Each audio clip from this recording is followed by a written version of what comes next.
Welcome back to NeuroPower Talks, where the science of the brain meets unstoppable motivation to help you transform your life at the deepest level. Today, we're diving into a truth that most people don't see coming: want real love. Fix this in your brain first. You might think love is about chemistry, timing, or finding the right person. But what if the real key to lasting, meaningful love isn't outside of you, but inside your own brain? What if the blocks holding you back aren't in your relationships, but in the wiring of your mind? Because here's the reality: your brain is the command center of love, connection, and intimacy. It controls your patterns, your emotional responses, your expectations, and ultimately your ability to attract and sustain the love you truly deserve. In this episode, I'm going to reveal the hidden brain mechanisms that keep you stuck in love patterns that don't serve you, and more importantly, how to rewire your brain to open the door to real, lasting love. This is neuroscience-powered transformation. This is NeuroPower Talks. Let's get started. You say you want love. You say you're ready, but let me ask you something that most people never even stop to consider. Do you really know what love feels like in your body? I don't mean what you fantasize about. I don't mean what you watched in movies or read about in books. I mean the actual sensation, what your nervous system registers as love. Because if you haven't rewired that part of you, the truth is devastating. Your brain might be wired to reject the very thing you're trying to find.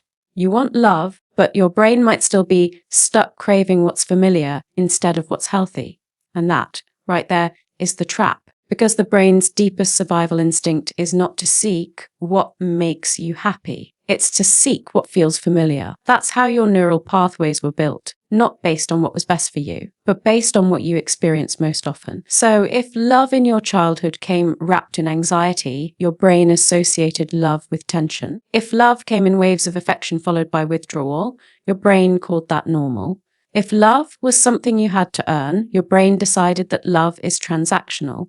And now, as an adult, you say you're looking for real love, but your brain is scanning for those same old signals, not because it's broken, but because it's trying to protect you through predictability. And this is where the heartbreak lives. Not in the people who leave, not in the relationships that fall apart, but in the fact that you keep walking back into pain thinking it's love. Because pain was familiar, and familiarity is what the brain labels as safe, even when it's not. Have you ever wondered why you're drawn to people who make you feel unsteady? Why you find it hard to believe someone who actually shows up consistently? Why it feels boring when there's no chase, no drama, no adrenaline spike? That's not your type. That's your brain trying to create the emotional landscape it knows best. It's not love, it's repetition. And you don't even realize it. You think you're being smart. You tell yourself they just don't excite me, or the spark isn't there, or they're too nice. But here's the reality. Your brain is misinterpreting calm as danger. Because calm doesn't match the storm it was raised in. Calm doesn't feel familiar. And in the absence of familiarity, the brain sounds the alarm. You're not crazy for being confused by real love. You're not broken for craving the ones who hurt you. Your neural pathways were just formed in an environment that taught you to associate love with effort, with fear, with waiting, with performing. And when someone comes into your life offering presence instead of performance, affection without condition, safety without struggle, your brain doesn't know what to do with it. So it does what it was trained to do. It resists, retreats, it pokes holes in it, it finds flaws, not because the love is flawed, but because your brain can't find the old signals it relies on to feel secure. That's what trauma does.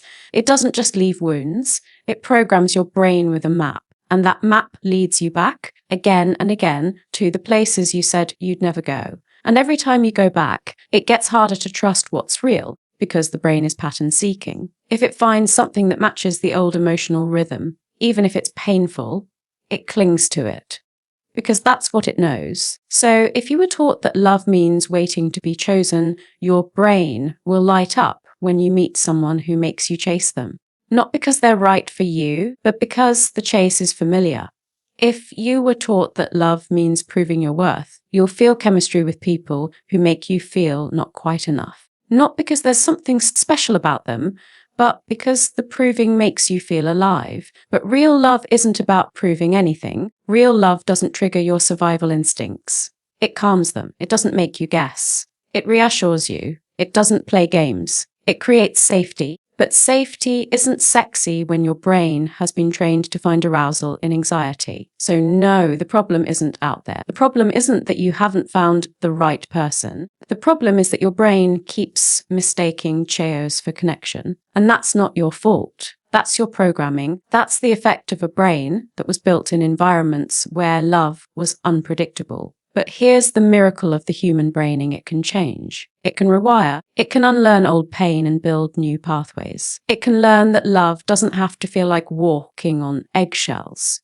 It can learn that you don't have to earn being chosen. It can learn that you don't have to shrink to be accepted. But the first step is awareness. The first step is telling yourself the true thing: what you crave may not be what heals you. It may just be what you know. And what you know may be the very thing that's keeping love out. You want love to feel easy, but your brain was trained to believe that love must be difficult to be real. You want someone to love you gently. Your neurons were wired to equate gentleness with weakness. You want stability, but your nervous system is still addicted to the high of uncertainty. So of course it feels wrong when someone shows up and actually cares. Of course it feels suspicious when someone doesn't make you work for their attention. That's not a red flag. That's a sign that your old map is becoming obsolete. And the old map doesn't go quietly. It fights. It pulls you back toward the patterns you swore you were done with. But this time, you don't follow. This time, you pause. You feel the urge to chase someone unavailable, and you sit with the discomfort instead. You meet someone kind, and you let yourself lean in, even if it feels awkward. You start to retrain your brain not by reading quotes about love, but by living differently, by choosing new experiences, by staying with the person who makes you feel calm, even if your body wants to run, because that's how new wiring gets laid down: through repetition, through emotional experience, through staying present in moments that would have made you dissociate before. That's the work. And yes, it's uncomfortable. Yes, it will feel wrong at first. That's how you know it's working. You are not supposed to recognize real love right away. You're supposed to build the recognition over time. Your brain can't trust what it hasn't known, but the more you expose it to stability, to truth, to kindness, it starts to shift.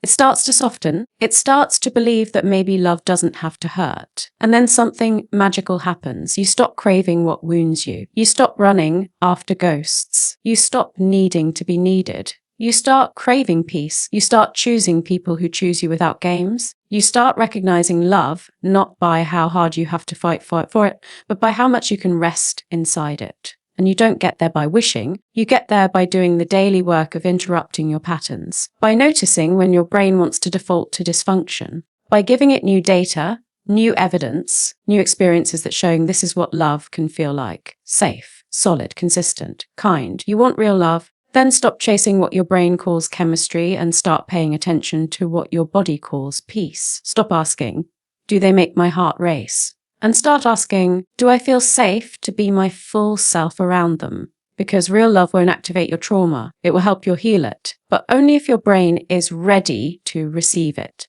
And it won't be ready until you teach it the difference between familiarity and truth. Until you stop mistaking the intensity of a wound being reopened for the depth of a soul connection. Until you stop calling suffering romantic. This is not about blame. This is about biology. Your love life is a mirror of your nervous system's conditioning. And if that system was conditioned by instability, your healing starts by choosing differently, not perfectly, just differently, with awareness, with compassion, with clarity. Because the moment your brain starts to realize that safety is not the enemy, everything begins to shift. The old signals get quieter.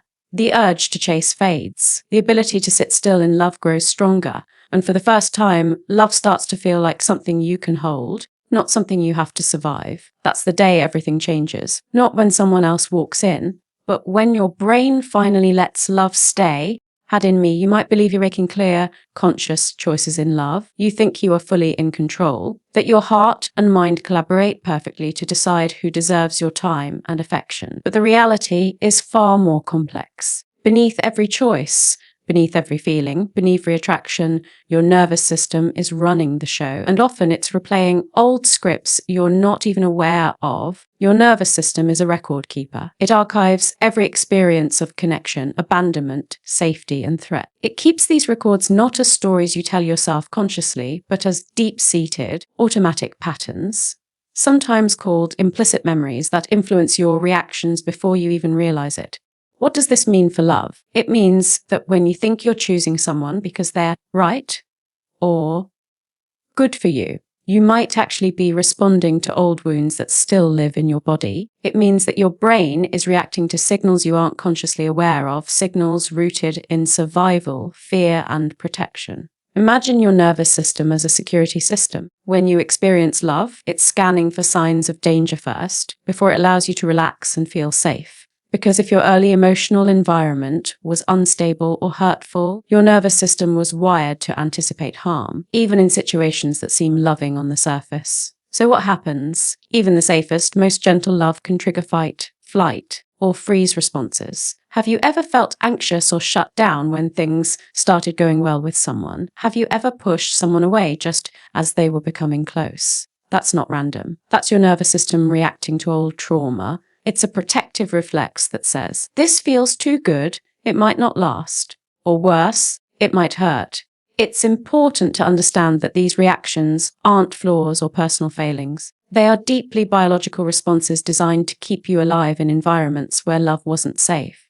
But now, those same survival mechanisms keep you from fully embracing love when it actually is safe. Love isn't just a feeling, it's a neurobiological process that requires your nervous system to regulate itself in the presence of another person. If your system is dysregulated, if it's stuck in a hyperaroused or hyperaroused state, then love becomes confusing, painful, or impossible to sustain. Hyperarousal is when your nervous system is on high alert, flooded with stress hormones like cortisol and adrenaline. In this state, you might feel anxious, jealous, or hypervigilant. You might react intensely to minor triggers or misread neutral signals as threats. This state makes it difficult to trust or feel calm in connection. Hyperarousal, on the other hand, is when your nervous system shuts down. You might feel numb, disconnected, or unable to express your feelings. This freeze response is another way your body protects itself from emotional pain, but it also makes intimacy impossible because it blocks genuine emotional exchange. So what happens when you meet someone who doesn't trigger those old alarms? Your nervous system doesn't know how to respond. It might feel strange, it might feel boring or even suspicious. Because for years your brain has been conditioned to expect emotional extreme. Calm feels unnatural. Safety feels uncertain. This explains why many people find it easier to stay in chaotic relationships than to step into stable, healthy ones. Chaos, in all its unpredictability, feels more familiar. Stability feels foreign, and the nervous system resists what it doesn't know. To heal and find real love, you must start by understanding your nervous system's responses, not judging them, but observing them. Notice when you feel triggered in relationships. When do you feel anxious, angry, or shut down? What patterns keep repeating? These clues are signals from your nervous system, telling where your old wounds still lie. The healing begins when you learn to regulate these responses. When you practice mindfulness, breathing techniques, or somatic therapies, you help your nervous system shift from survival mode into safety mode. You give your brain new experiences that prove it doesn't have to be afraid of connection. This isn't easy work. It requires courage to sit with discomfort without running. It requires vulnerability to share your fears instead of hiding them. It requires patience to build new patterns when the old ones are so deeply ingrained. But here's the true thing: the moment you start to regulate your nervous system, your capacity for love expands. You become able to receive kindness without suspicion, to stay present even when you're scared, and to build trust slowly but surely. Love doesn't rush in on a wave of passion. It grows in the quiet moments when your nervous system feels safe enough to relax. When you can breathe together without fear, when you can hold space for each other's vulnerability. And this nervous system regulation is the real foundation of lasting love. Not the sparks or the fireworks, not the idealized romance, but the deep, steady current of safety that allows two people to grow together. When you understand this, you begin to see that your nervous system isn't an enemy. It's a guide. It shows you where healing is needed. It shows you where boundaries are necessary. It shows you what true safety feels like. You want real love. Then you must fix this inside yourself first, not by finding the perfect partner to heal your wounds, but by healing your nervous system so you can be ready to receive love. Because the person who is right for you will never trigger your old fears to the point of collapse. The person who is right will help you regulate your nervous system, not overwhelm it. They will show up consistently, gently, patiently, but your brain won't believe it until your nervous system does. The moment you master this, love becomes less about searching and more about receiving, less about chasing and more about resting, less about survival and more about thriving. Your nervous system is the gatekeeper. Fix the gatekeeper, and the heart can open wide. You've already begun to see that love is far more than emotion or a fleeting feeling. It is a neurobiological experience deeply tied to how your brain and body are wired. The patterns you carry, the reactions you feel, the way you choose or avoid connection, all of it traces back to the architecture inside your mind. And the truth that sets this journey apart is that rewiring your brain for love is the most profound inner work you will ever undertake. It's not about finding the right person first. It's about becoming the right person, the person whose brain is ready to give and receive love fully and freely. This is where transformation happens. Not in the external world, but in the quiet, sometimes uncomfortable spaces inside you. It's in the moments when you choose to meet your own fears, your own pain, and your own resistance with curiosity instead of avoidance. It's when you start to dismantle the old neural maps that told you love equals danger, that connection means vulnerability is weakness, that being yourself is not enough. The brain is not fixed. It is plastic. It is malleable, and this means you have the power to reshape your emotional reality, to retrain your nervous system, to build new pathways that support love instead of fear. But this requires intention. It requires patience. It requires practice, requires the courage to stay with discomfort, to sit with emotions you might have spent years running from, to re-experience love in new ways that feel strange at first, but eventually become your new normal. Every time you choose to respond differently, every time you catch yourself reacting out of old patterns and decide instead to pause, breathe, and choose safety, you are laying down a new track in your brain. Every time you allow yourself to be vulnerable with someone who honors your boundaries, you reinforce the message that love can be safe. Every time you resist the urge to sabotage or push away someone who truly cares, you strengthen your brain's ability to sustain connection. This is deep work, yes, but it is also the most rewarding work you will ever do because it opens the door to love that lasts. Love that doesn't leave you exhausted or doubting your worth. Love that feels like home.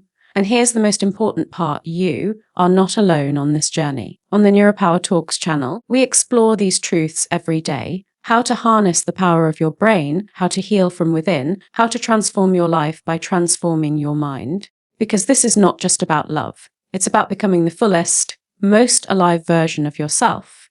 So let this be your moment of awakening. Let this be the day you decide that your brain will no longer keep you trapped in cycles of fear and pain. Let this be the day you commit to the inner work that rewires your heart, mind, and nervous system for real, lasting love. The work is hard, but it is worth it. The discomfort is temporary, but the transformation is permanent. The pain of staying stuck is greater than the fear of change. You have the power to create a new story for your love life, a story written not by old words, but by new possibilities. You have the power to teach your brain that love is not a threat, but a source of strength. You have the power to open your heart and keep it open, no matter what. So take that power, own it, use it, because the love you want is waiting, not out there somewhere, but inside you, ready to be unlocked by the brain you choose to build. And when you do this work, the world shifts. Your relationship shifts, your life shifts. Real love isn't a destination, it's a journey inward, and the path is yours to walk. Step onto it with courage, with grace, and with relentless hope. Because you deserve nothing less than love that sets your soul on fire, and a brain that lets it burn bright. This is NeuroPower. This is your transformation. This is your time. Go claim it.